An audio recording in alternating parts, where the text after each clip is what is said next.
Thank you. President Biden, heads of state and government, excellencies, ladies and gentlemen, it is a great honor to be with you here today, and it's good to see so many friends. 75 years ago, in this very room, NATO's founding document, the Washington Treaty, was signed. Our alliance was created by people who had lived through 2 devastating world wars. They knew only too well the horror, the suffering, and the terrible human cost of war. They were determined that this should never happen again. So they founded NATO, with a clear purpose: to preserve peace and safeguard freedom. A solemn promise, an ironclad commitment to protect each other, one for all and all for one. I have great respect for the Washington Treaty, not least because it is so short. Just 14 paragraphs, only a few pages. Never have so few words meant so much to so many. Peace has been preserved, freedom has been safeguarded. That makes NATO the most successful alliance in history.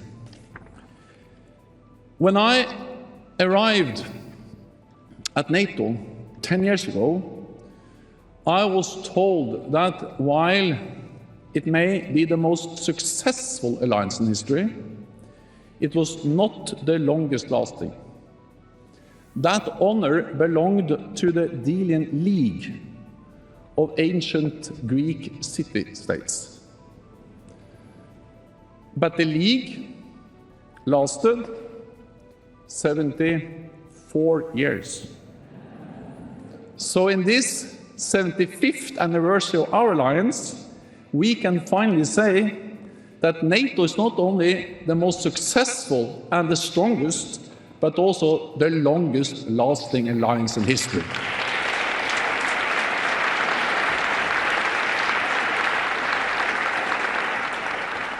To understand the enduring success of NATO, it is important to recognize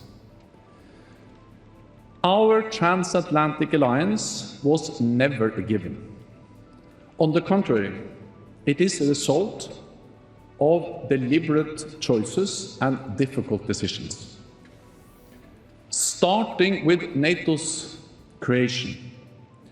After World War II, many Americans wanted to leave Europe and bring their boys back home, just as the United States did after World War I. Fortunately, this time, courageous leaders on both sides of the Atlantic were able to defy opposition and create a transatlantic alliance to deter the Soviet threat. Gradually, a bold and controversial idea emerged: that we needed to talk to our enemy to minimize the risk of an arms race spiraling out of control and leading to nuclear Armageddon. Step by step, to difficult talks and hard negotiations, an architecture of arms control was agreed. Thousands of weapons were destroyed, transparency and trust built. The world became a safer place due to deterrence and defense, but also due to disarmament and dialogue. And in time, the Cold War ended without NATO firing a shot.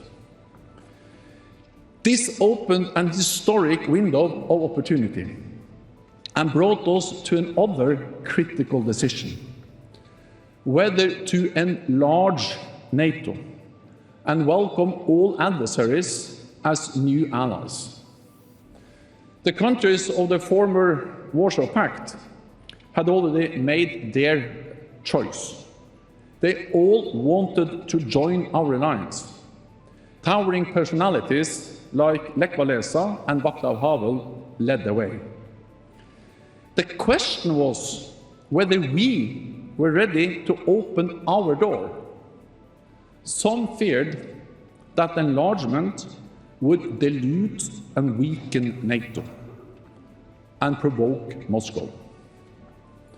Just as at previous crossroads, it was not an obvious choice.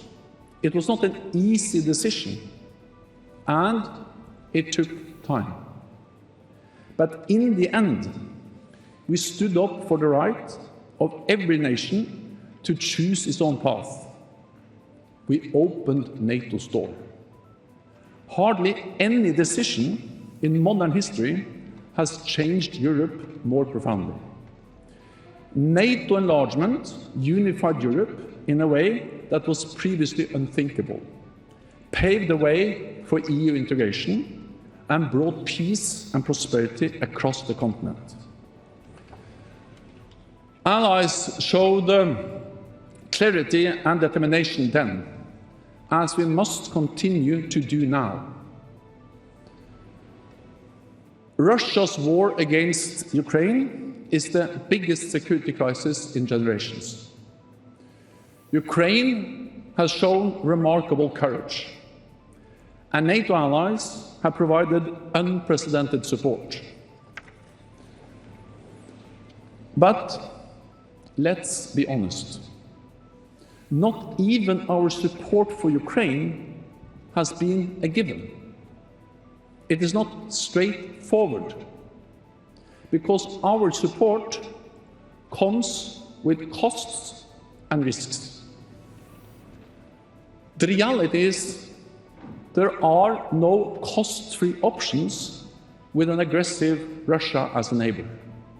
There are no risk-free options in a war. And remember, the biggest cost and the greatest risk will be if Russia wins in Ukraine. We cannot let that happen.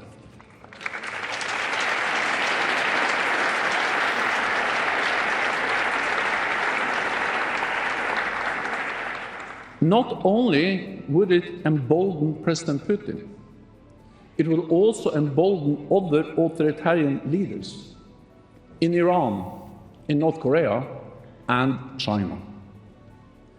They all support Russia's brutal war. They all want NATO to fail. So the outcome of this war will shape global security for decades to come. The time to stand for freedom and democracy is now. The place is Ukraine.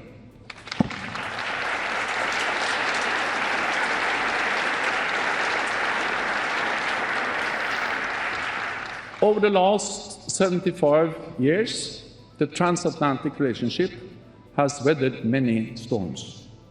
We are bound together not only by interests, but also by history, tradition, and values. But our alliance should not be taken for granted. It was not a given in 1949. It is not a given now. And it will not be a given in the decades to come. Everyone in this room has the responsibility as political leaders, as experts, as citizens. We must show the same courage and determination in the future as was demonstrated in the past when NATO was founded and shaped. The future of our alliance depends not least on our men and women in uniform. They put their lives on the line each and every day to keep us safe. Yesterday, I laid a wreath at Arlington National Cemetery to pay my respects for those who have made the ultimate sacrifice. We owe them an eternal debt of gratitude. We honor them all. Mr. President, dear friends, our alliance is not perfect, and we will continue to face difficult decisions in the future. I do not know what the next crisis will be, but I do know that we are at our best when we take difficult decisions with political courage and moral clarity. And I know that we are stronger and safer together in NATO. It is good to have friends.